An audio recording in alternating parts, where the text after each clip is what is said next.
Club. And breathe. Okay, I'm joined by Graham Bartlett and Dorothy Koomson, whose names are just almost reversed. I need to breathe. And I'm going to ask you both to introduce yourselves properly and say a little bit about your books. And if you've got them, please show them off. Okay, I'm just going to really upset. Who's going to go first? I think Graham, go first. Okay, sorry. Okay, so I am Graham Bartlett, as it says on the screen, and I am a crime writer. And I've got two novels. I've got Force of Hate, which came out yesterday, which is basically a police procedural with a difference. And my debut novel has come out in paperback yesterday, Bad for Good, which is again a police procedural, and they're based in Brighton and Hove, and they are about the person that used to do the job I did, because I was the divisional commander at Brighton and Hove, and my character Joanne Howe has to battle with insipid and vicious politics, whilst also trying to keep the body count down into double figures. That's not the blurb, but that's just what I kind of made up now. And what a blooming good job of it she does as well. Dorothy. Hello, I'm Dorothy Koomson. I actually forgotten who I am because I am so tired. I'm writing book 19 and I am tired. So, if I start rambling like I am now, it's because of that. Anyway, I've written several books, and some of them you can see behind me. And my latest book is My Other Husband, which is out in paperback in mid-April. And it's the story of a writer. She writes a series of books called The Baking Detective, as well as a TV series. And at the start of the book, she has decided to leave her husband, and she is ending the TV series. And we're not sure why she's doing all these things, considering she's clearly madly in love with her husband still, and also loves her writing.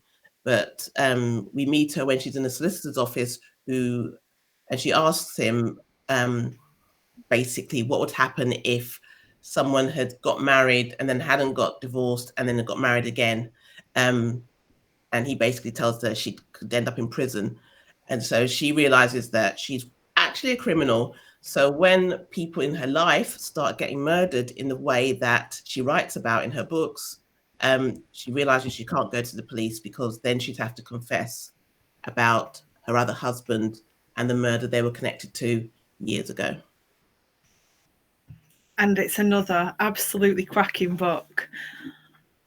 You have both had me all kinds of emotions this week.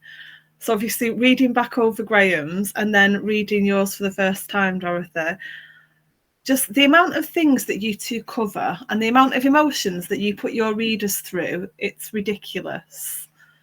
I don't even know where to start with planning versus editing things as you go, and how much changes as you go along, and how much do you know is going to be how it is in the book now before you start writing. Where do you begin, Graham? Well, now it's really interesting you asked that question, because Dorothy... I know what he's going to say. I know what he's going to say. Anything to do with an acknowledgement mentioning Dorothy at all? Yeah, absolutely. Yeah. Just Dorothy's advice to me, Dorothy's writing advice to everyone, is just write the bloody thing. That's what she says, just write. Because I was faffing around with Bad for Good for years. I know, I'm a real faffer. And Dorothy would be, I advised Dorothy on some of her books and on the police procedural stuff in them. And book after book, she'd go, and how's yours going? How's yours going? Yeah, still going. Right, let's have a conversation about this book. And she taught me a really, really important lesson, and that is about the first draft, about writing the first draft freely, without worrying about word count, without worrying about grammar, without worrying about prose. Just write the bloody thing, is what she said. And then you know what you're going back to edit. Because what I would do is I'd write a couple of chapters, go back and edit, write 3 chapters, go back and edit, and I would never finish. And as Dorothy said, how do you know what you're editing? Because you don't know how your book's ending, really. So Dorothy really taught me that discipline, and it's something that I've stuck by. And yeah, as you say, an acknowledgement in Bad for Good actually gives her the credit for getting the thing out there. Otherwise, I'd still be editing it now. There's always a danger with editing as you go as well, that you're just going to edit so much, you're just going to rip the heart out of it. Yeah. It's just going to look like a robot's written it. It's not going to be your personality, is it? It's not just that. I think a lot of people kind of don't realise how good what they're writing is. And it's until you leave it alone, you step away from it, and then you come back to it and think, that's not as bad as I thought. But when you've just done something and you go back to it the next day and you're in the space of like, I need to finish this book. If you go back to it, then so close, you'll be like, oh no, this doesn't work. This doesn't work. This doesn't work. And then you start rewriting, and then you end up like, not, as Graham was saying, you don't progress, and you kind of take things out that were actually really good. And actually a lot of the time will turn out really important for the end of the book, where you suddenly think, oh, actually, do you know what? That thing that I wasn't sure about, that I could actually turn that to make that bit work. So I'm a big believer in just getting on and finishing the book, and then you can go back and tear it apart and put it back together. But if there's nothing there to work with, then it's just pointless. And as somebody who knows that you know what you're talking about, then that's the foot up the backside for a lot of people. Well, I just saw today, Samantha, that you're writing a book and you're still faffing around with it. So this isn't about me. This is about you and Graham. But do you know what I thought? Do me and you need to have a conversation? You definitely do. Get in there. You need to have a proper conversation about this. You know, saying stuff about like, maybe I can't write. Don't say things like that. How dare you say that about yourself? Get on with it. I've written some stuff that's okay. No, you haven't. You've written some stuff. Listen, Dorothy, if you would like a chat with me, you can have all the chats you would like. That is absolutely fine. Well, nobody is ever going to turn down a chat with Dorothy Koomson. You'd be surprised. But I'm just saying, you know what? Do you know what? And this is for everybody listening. There is only ever one person who you spend every single second of your life with, and that is you. So you've got to be your own cheerleader. You've got to be your own champion. You've got to believe in what you do. Otherwise, what's the point? What's the point of spending every second of every day with somebody who doesn't believe in you? I believe in me. There's just, the floor needs cleaning, and there's other stuff that needs doing. I believe in me, full stop, and that's progress from there. We have some lovely hellos from our members. So hello to everyone who has said hello so far. She says, quickly moving on. Yeah, I don't think this was meant to go this way, was it? Graham, see, now I think about it, I wouldn't have expected it to go any other way. But right, I think this comment's from Leslie. Graham covered so many topics in Force of Hate, which is really true. Do you want to tell us a little bit about why you decided to go with vigilantes? It's one of those things that I always think that people think is a really good idea. Let's set the vigilantes loose, and you prove why it isn't. that was Bad for Good. So Bad for Good was not Force of Hate. You've covered lots of other things in Force of Hate. Yeah. So with Bad for Good, the idea for Bad for Good came to me when just after I had a chat with the person that actually took over from me as the divisional commander at Brighton and Hove, and he said, it was about 2 years after I'd left, and he said, if I had the numbers that you used to moan about when you were in my job, I would bite the hand off, because we've just been cut to the bone, and I really don't know where it's going to end. I don't think I can keep Brighton and Hove safe anymore. And it just got me thinking. It's like, terrified me, obviously. And I thought, well, what if it gets so bad that eventually the public just get fed up with the police, and rather like if you get fed up with Tesco's, you might go to Morrison's or Sainsbury's or whatever.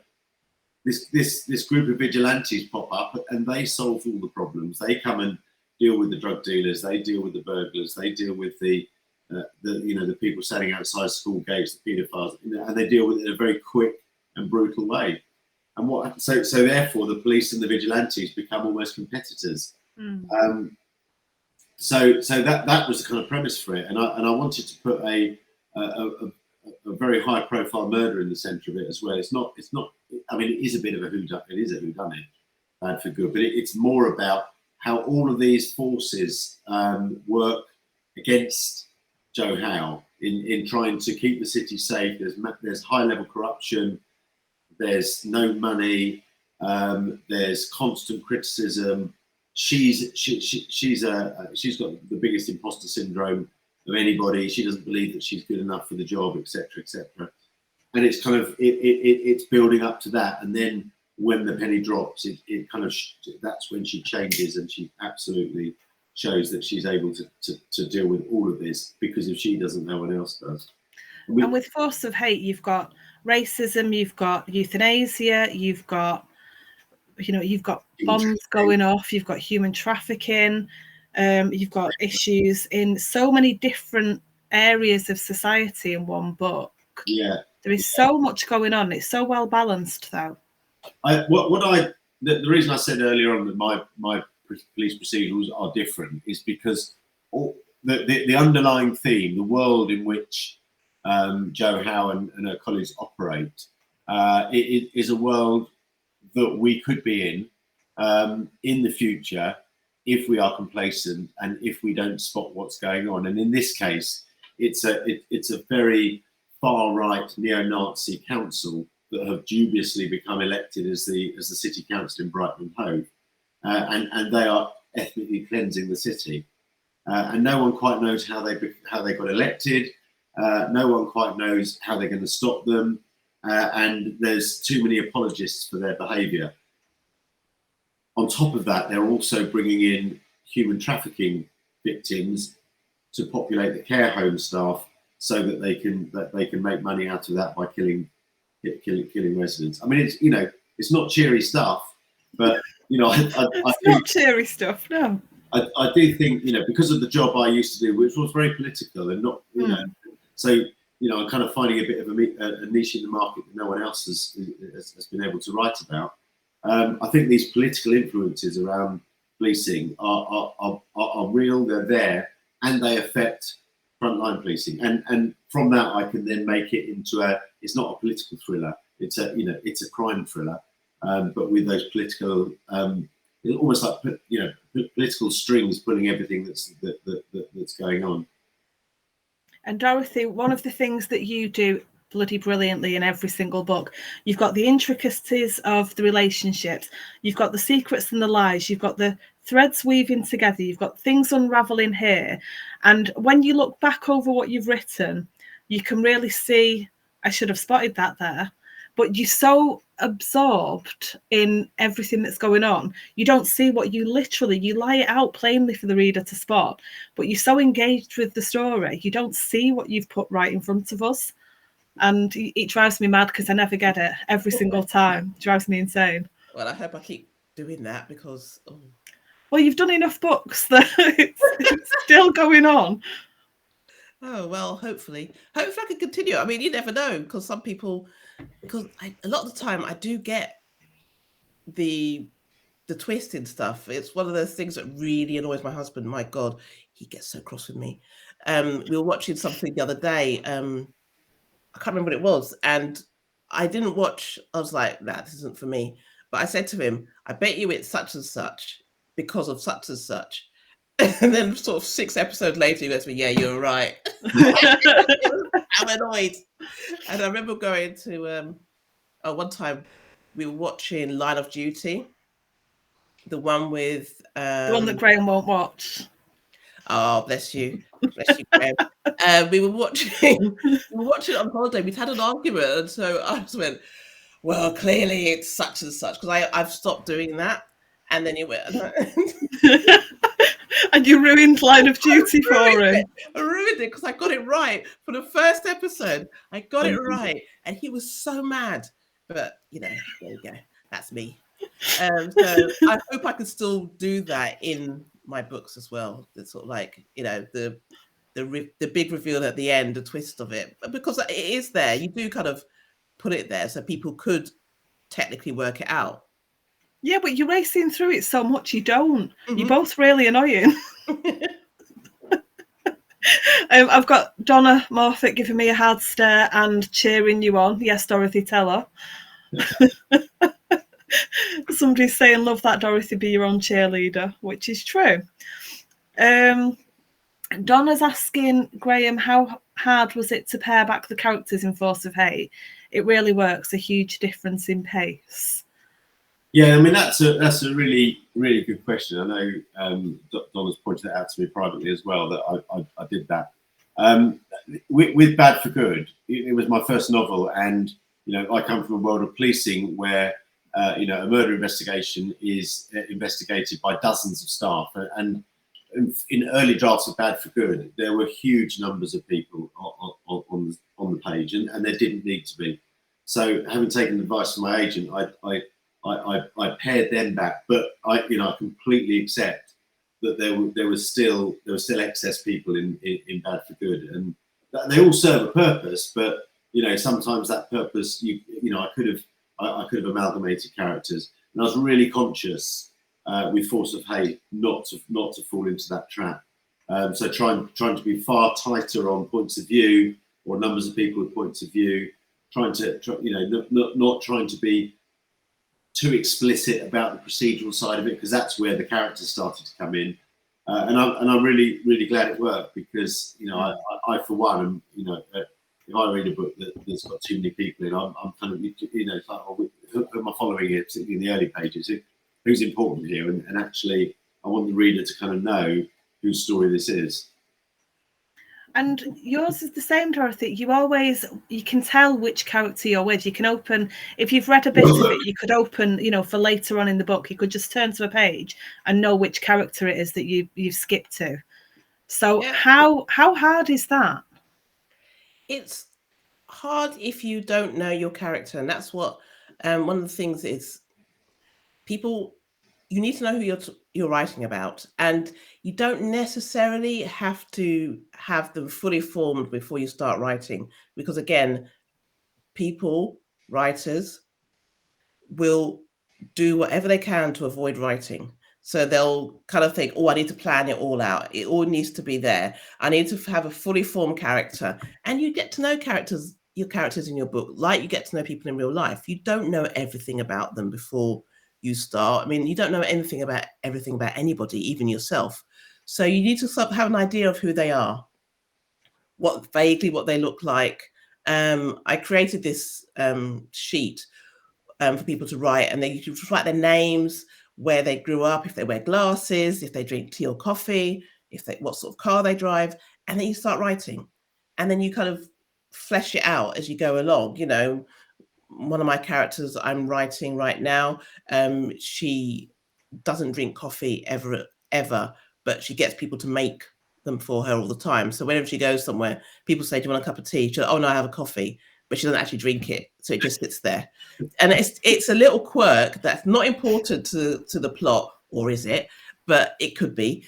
But you make the person realistic by giving them little quirks, but also you don't hold yourself back by constantly having to have everything about them perfect and getting to know them before you start writing, because, you know, you start writing a scene, and if you've got an idea of what's going to happen in the scene, sometimes the person will surprise you by not doing what you want to do.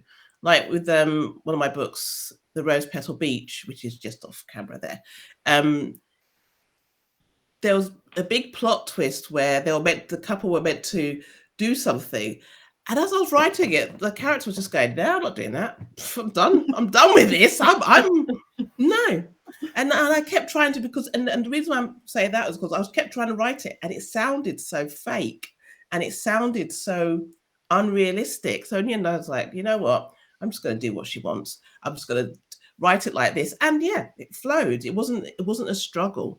So you get to know your characters, but you get to know them as you're writing, rather than waiting to discover who they really are. Fair enough. I think Just before. So I think that's fascinating. This notion of your characters leading you and bossing you really. And I don't. I'm quite a new author, and I don't think I've ever got to that stage. And I think this is part of kind of the confidence of probably more experience, because I kind of I need to lead my character. What would my character do here, rather than, as you say, just kind of almost just, okay, well, you tell me what you should be doing here, because by the time you get to the end of the book, you do actually know your character. You know them enough to know how they would react to the situation, and it's also partly how you would react in that situation. So yeah, you are leading your characters, and you are directing them, and you are making them do what you want them to do, but you also kind of need to allow them to. That's how the story becomes realistic, because rather than forcing them into this sort of thing, because sometimes you can read a book and you sort of think, well, okay, why would you do that? And that's how my characters are so flawed. I mean, this new character, she is completely. I mean, people think that Cleo in While the Husband is a bit off the wall and a bit of unreliable narrator.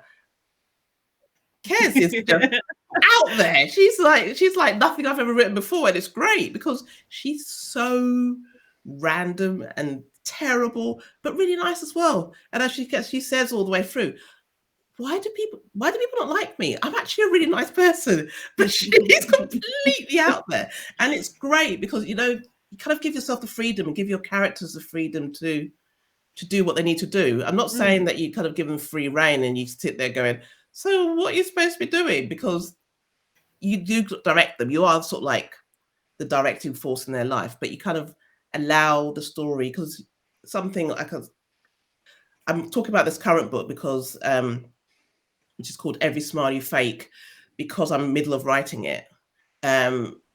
So something happened the other day, and the conversation two of the characters ended up happening. I was like, oh, that's really important for the ending, for how the ending's going to go, because I don't always know how it's all going to end. So that's interesting. I want to ask you, just before I move on to the next question, Dorothy, Cleo, 5 sugars, various chocolates in coffee.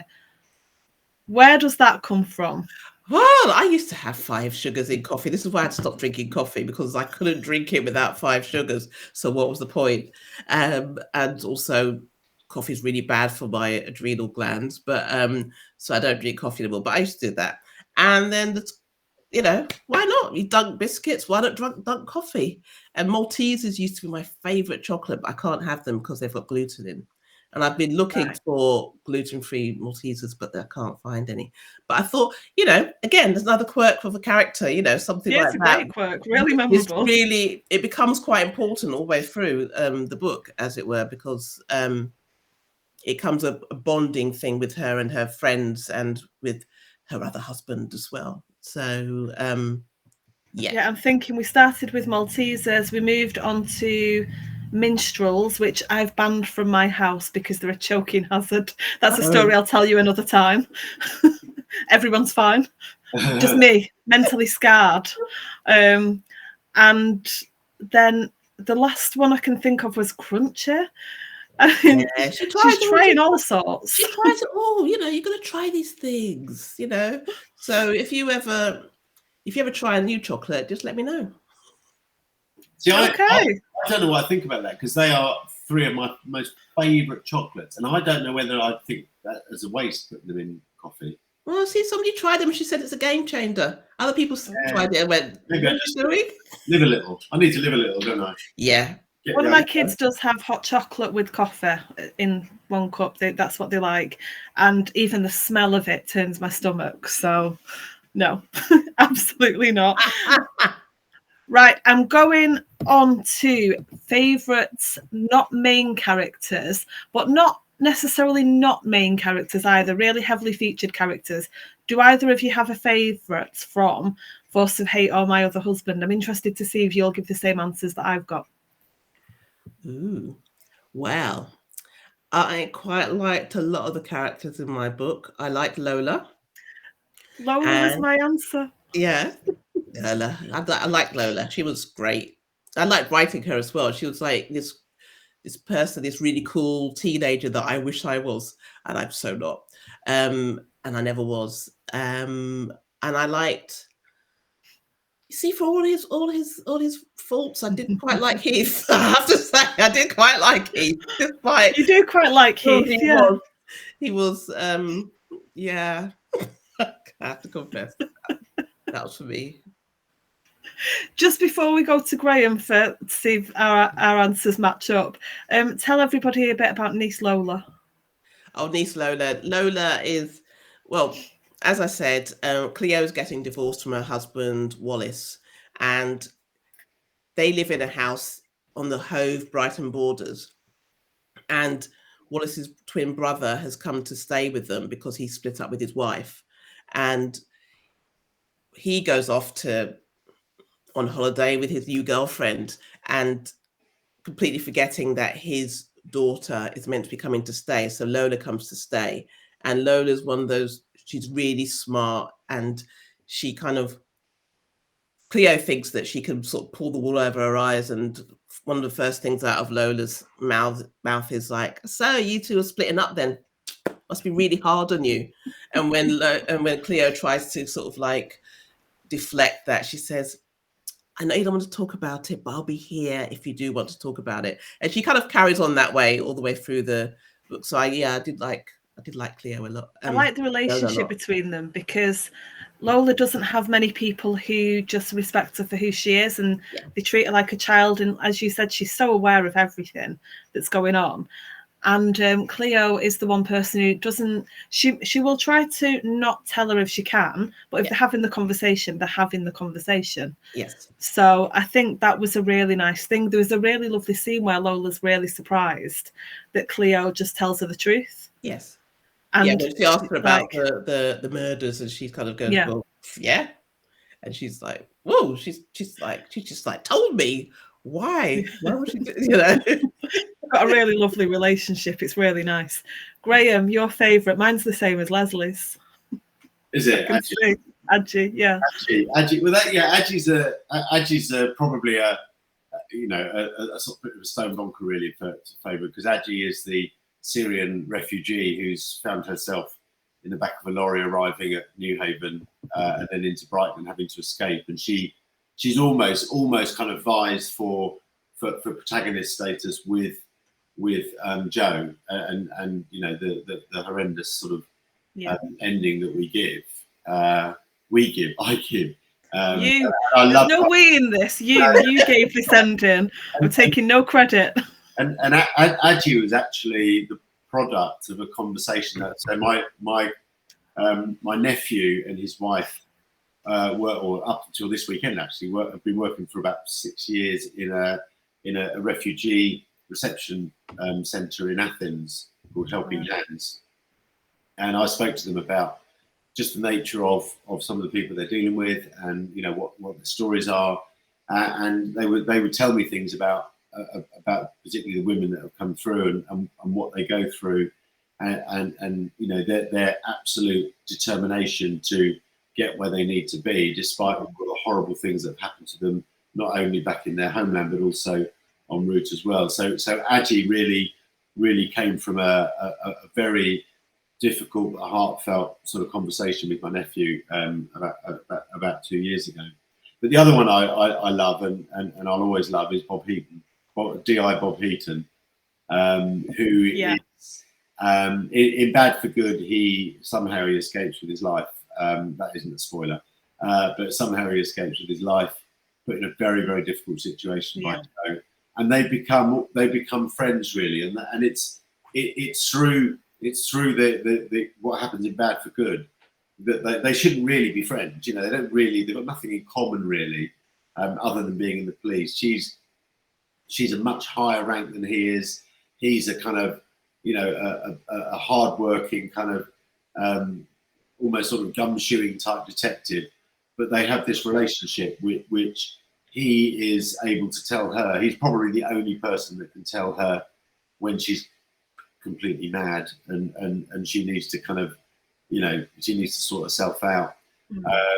But he's also got a great way with suspects that he's dealing with. There's an arrest scene of one of the main antagonists about 3/4 of the way through the book. And I absolutely love writing that scene because I put myself in that situation. You've got this pompous fascist basically trying to lay down the law and all the kind of things that I would say. And I would kind of, I would go, okay, well, we can do this in front of your wife and kids if you want. Yeah, we'll do it in front of but obviously they'll never speak to you again. So it's up to you, how do you want to play this? So all of those things, that was quite cathartic. And so I love writing Bob. But Adji's a really important character from the heart, bit like Jo in that she is, she's scared, she's flawed, but my God, she's got a heart of a lion, and she really, she really shows that.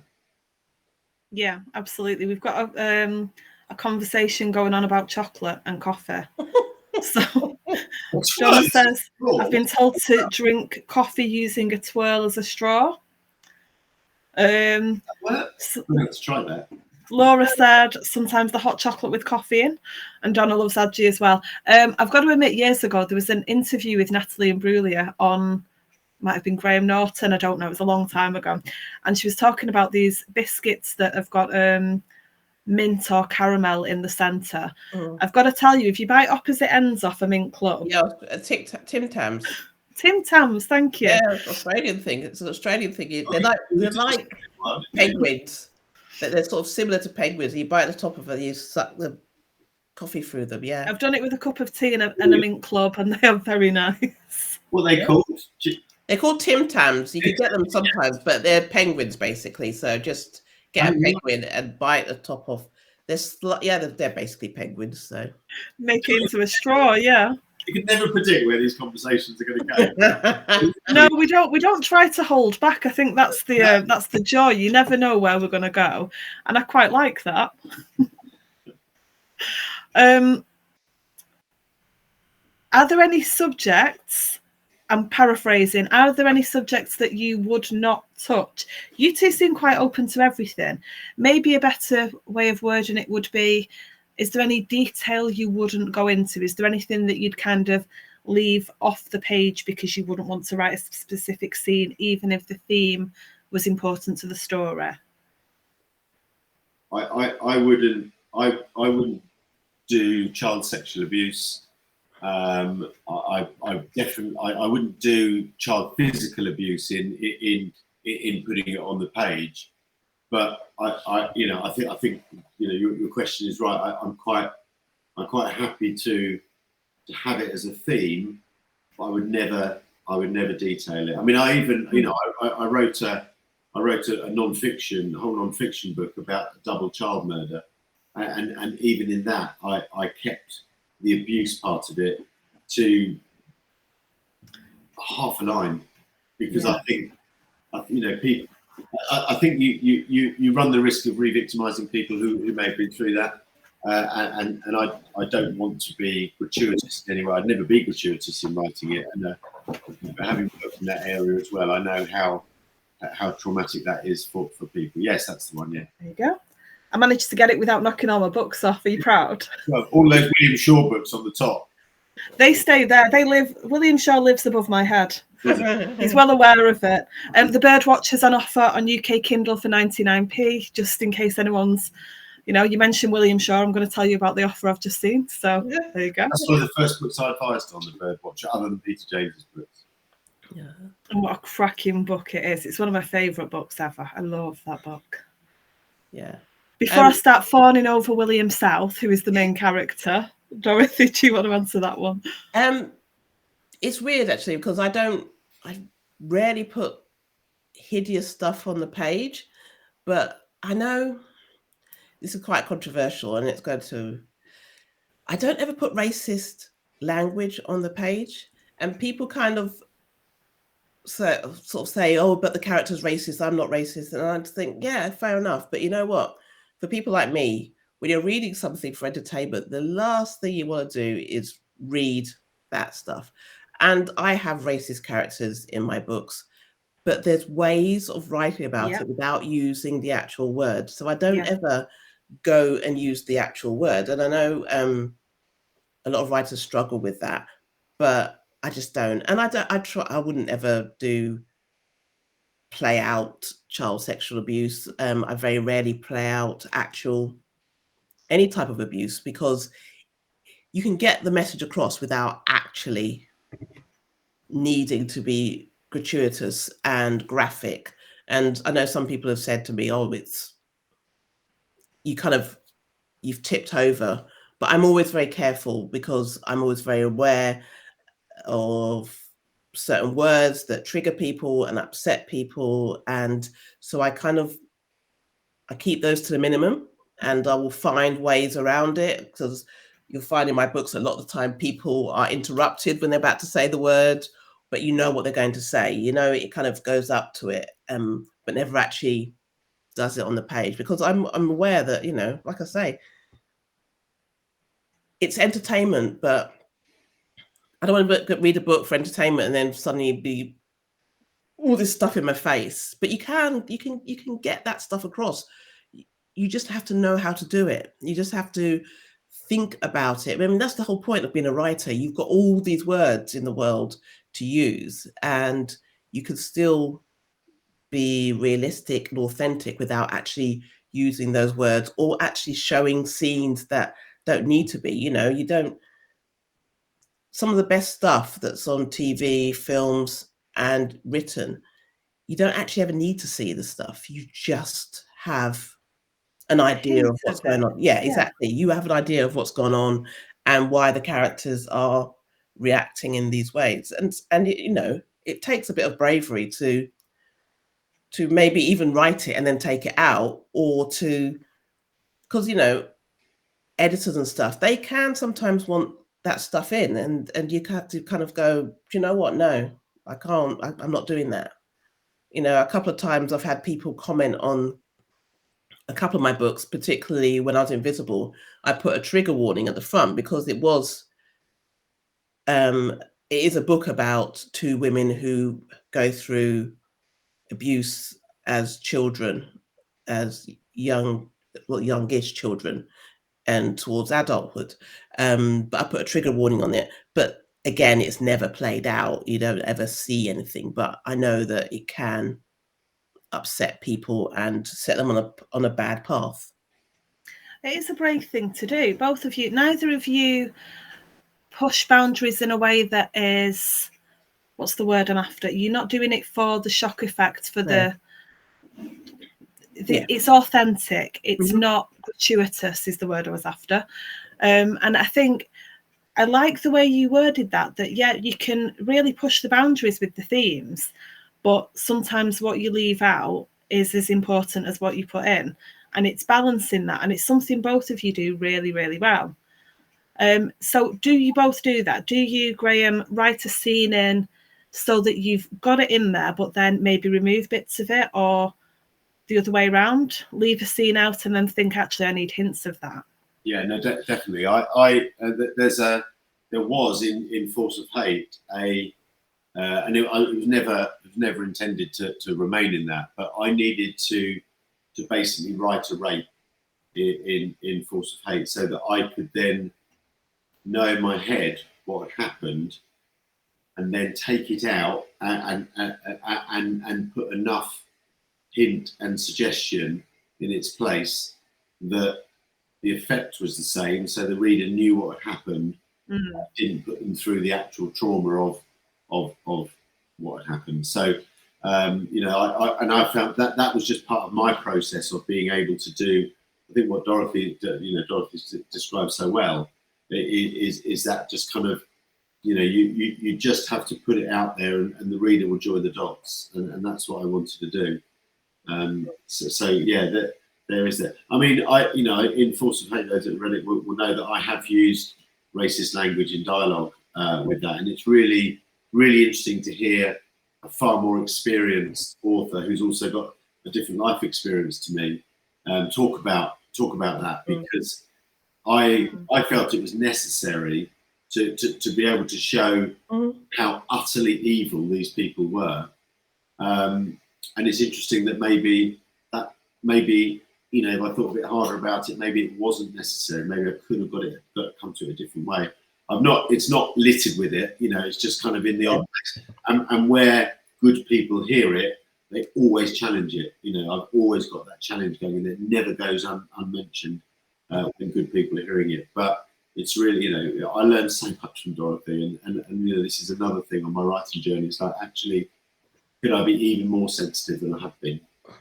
It's not even being sensitive. I think it's just being aware that, like you say, different life experiences. Because I remember one author recently, well, not recently, it was a while back, getting really upset because someone had challenged her on the language she'd used, and she'd said, "Oh, I wanted to be realistic," and she took umbrage, and I was like, "You've done it now, but maybe when someone's telling you something, maybe you should just listen to what they're saying rather than getting upset and then basically trying to instigate a pile-on. Maybe you should actually listen to what they've actually said to you and think about maybe another way of doing it another time." You know, I'm not telling anybody what to write.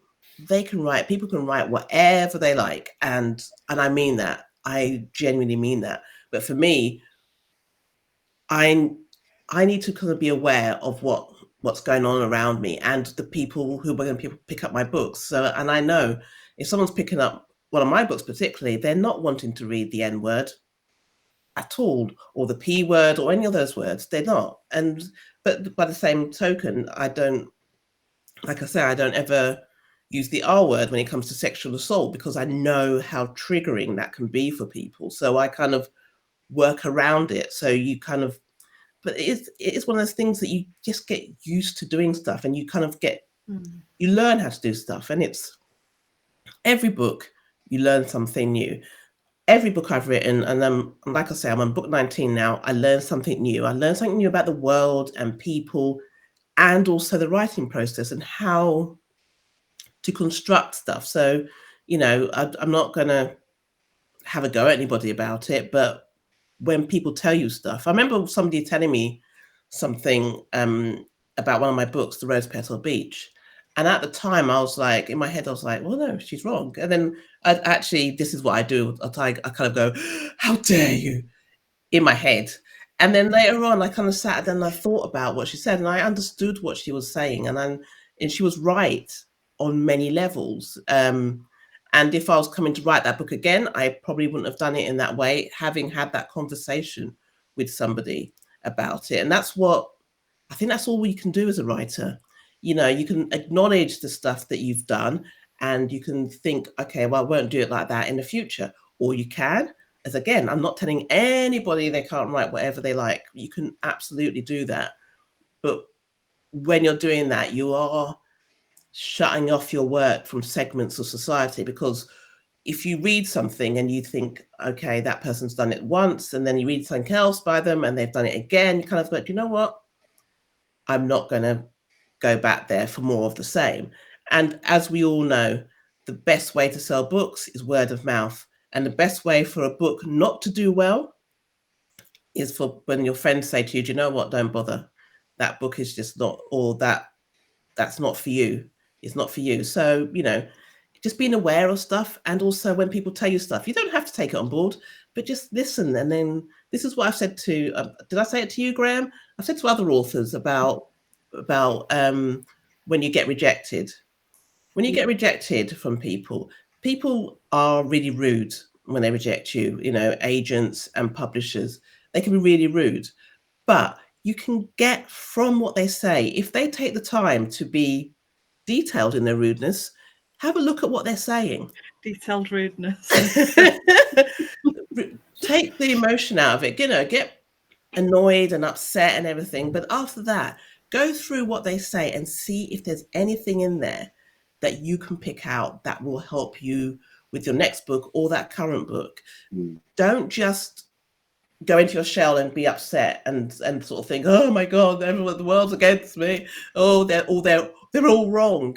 If people are saying the same thing over and over, have a look at it honestly and see if they've got a point.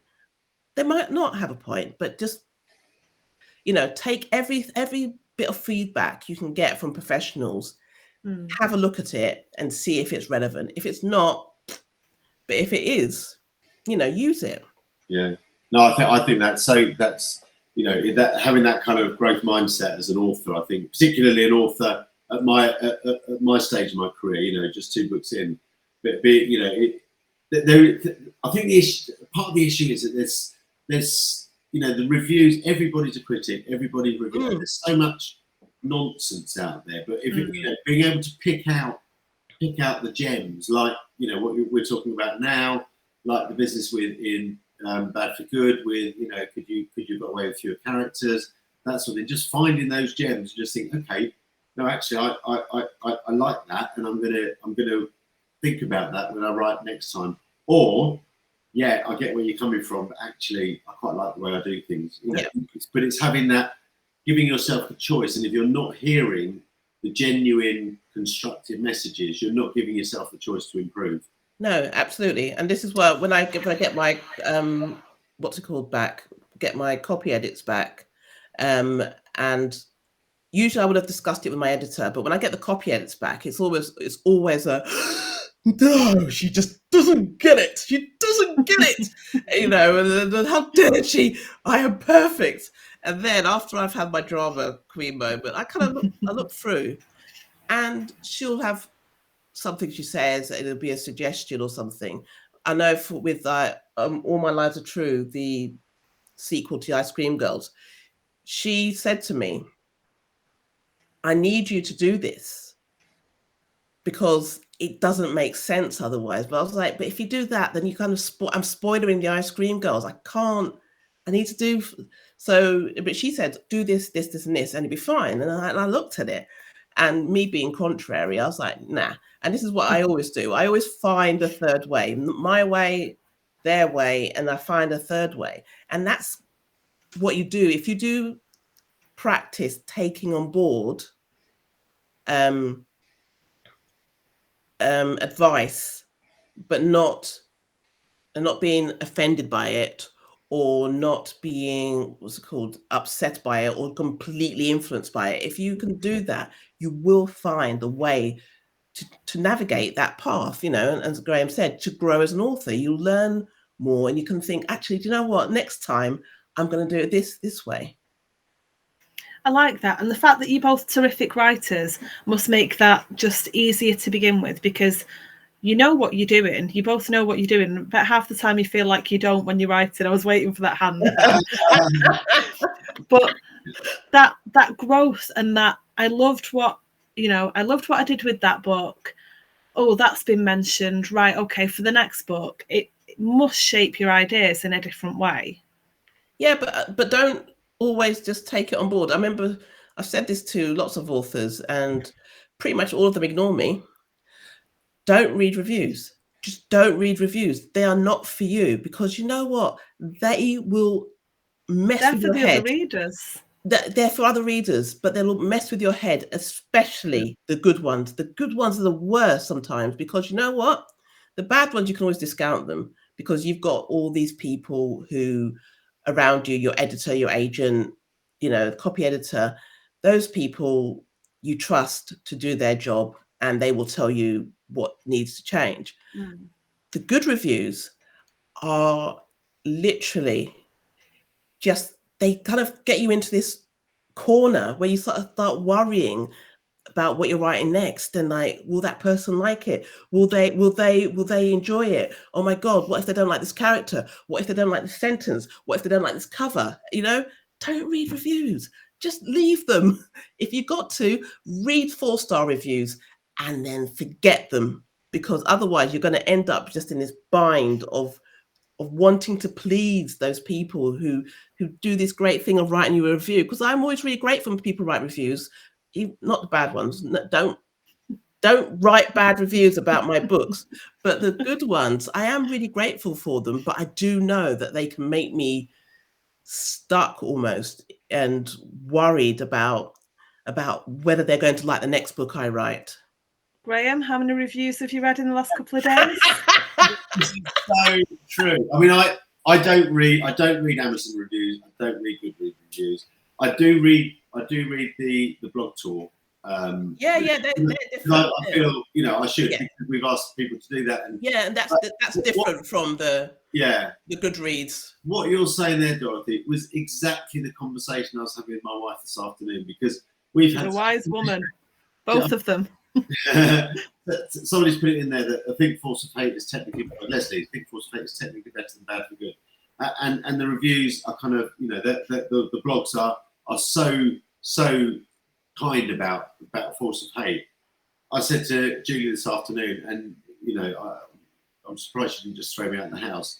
I said, I'm really nervous now because book 3 is book 3 going to be, are people going to go, yeah, but it wasn't as good as book 2, and she's I mean, I think she speaks at the same time as Dorothy. She, it's basically her go-to. But it's, you get sucked into it, it's thinking, God, well, I've had a bit of luck here because people are liking it, but can I strike lucky again next time? And that's the consequence of reading good reviews. It's nice to have good reviews. But you know what? It's lovely to have great reviews, and sometimes I do slip and I do read them, and then I go, I'm really glad they like that, and I feel all warm and fuzzy, and then I remind myself I have to forget everything that's been said, because otherwise I will get, and that's part of it. You need to get on with the next book, and I'm going to tell you this now, Graham.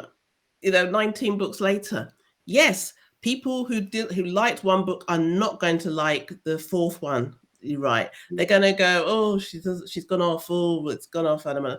They haven't done that. Oh, that doesn't feel as authentic as that one. Too bad, because you know what? You have as long as you put your heart and soul into every book you write, there is nothing else you could have done. And that's what I try and tell myself whenever I get people going, oh, she's not as good as she used to be. What was wrong with that one? What was wrong with her when she wrote that one? Yeah, somebody died in my family and I was struggling, whatever. But the whole point is, it's going to happen.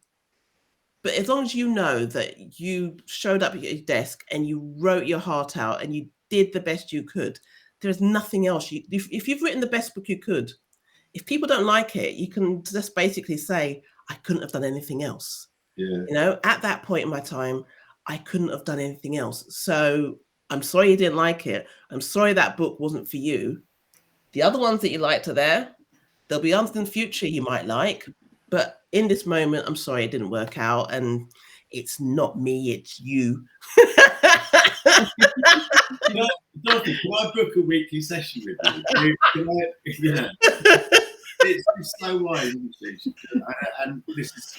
And it's so heartening for authors to hear that from somebody so experienced and being able to, because you've always talked about being businesslike and not taking things personally, and that this is just an extension of it. We don't all like peanut butter. We don't all like we don't all eat meat, but it doesn't make us bad people and doesn't make the food bad. And the books, as you say, if and I put everything into it, and Sam edits my books before they go anywhere near the editor, my publisher's editor, and the agent. Now you've said that, I can say book 3 is absolutely breathtakingly good. Look at you. Really? It's so good. Look at you, Graham. I'm so good. proud of you. And I'm glad you're getting on with it. So you're writing book 4 then? Well, I've only delivered book 3 2 weeks ago. So it's been 2 weeks and you haven't done the next one. Boy, Graham, you're slacking. I'm not joking with you. I've been doing some really I've had some fascinating conversations researching for my next book. It's not that isn't procrastination. This was like, I'm just like, oh my God, I thought I knew what's going on in the world. No, none of us do. This is the thing, I'm trying so hard, and I have spoken to Kaz, obviously knew this was going to come up at some point, but for me getting permission to be able to talk about this, because as an admin, I still have permission to talk about things that are kind of technically in my favour in some way. But when I got Bad for Good and Force of Hate mixed up earlier on, it's because I'm desperately trying not to say anything about book 3. So I'm like biting my tongue. One of the things I wanted to touch on before we run out of time is the humour that you weave through the books as well. So it can be the worst possible day someone's having, and then something funny will come in there to lighten the mood. And it's such a natural thing for all of us. Dark humour or unusual humour, being a bit odd in a certain way. You know, there's so many different ways that you can kind of lighten a mood and keep people engaged. And it must be fun for you too as well when you're writing a scene and you put in a bit of humour, because you have to go away at the end of the day as well when you've been writing really dark things, and be able to get on with just being yourselves that evening and sitting, you know, having tea with friends and family and doing different things. So does the humour help you as much as it helps the reader, is my question. Either of you can jump in. I think it gives the reader a break sometimes. You know, you said I deal with some very dark themes and some very, you know, horrible things happen to people, and I think that kind of and you know, I mean, I keep going back to kind of what I used to do. That was how we would cope. You know, you would have a bit of humour. You know, someone would do something stupid or say something daft, and you know that would just become the topic of conversation for about 30 seconds, and then we'd all be laughing about it. And we go, right, actually, come on, we've got this job to do here. And it's just that kind of, it's almost like a natural. Just a natural mood breaker, really. Is like, and that's how it is. Nothing in, you know, pressure release. It is, yeah, no, it is, and I enjoy writing them, and I enjoy thinking what the reader might be thinking. That, you know, we're not all kind of, you know, as police officers, we're not all sitting there, you know, banging the desk, being grumpy, shouting at people, getting ourselves all stressed. Sometimes we're just stupid and we do daft things, and then we get back to being professional again. Yeah, I do think sometimes you just need to balance, because life isn't always, well, at the moment it feels like it's grim all the time, but life isn't always grim, and you know, and you do need to sort of a bit of a break, like Graham said, you know. So I always like to balance it with a bit of humour and a bit of romance. I love Is that what we're calling the sex scenes? I do romance. like a bit of. I like a bit of. You are well known for your sex scenes. Am I? Oh, there's nothing cringy going on in your book. Oh no, so we're going to make Graham blush. I know. I can't even go there myself. My memory's not that good to be able to write stuff like that. I'm sure your wife is really pleased that you just said that in front of all those people. No comment. No, I like writing a good romance scene, shall we say? So yeah, I kind of balance it out with that, and I do sometimes get to the end of a book and I think, oh, do you know what? There hasn't been enough laughs in there, or I haven't allowed the characters' natural humor or the humor of the situations to come out, because you know, in My Other Husband, some really terrible things happen, but she kind of manages to find humor in a lot of the things. It's interesting that you go back through and add humor afterwards.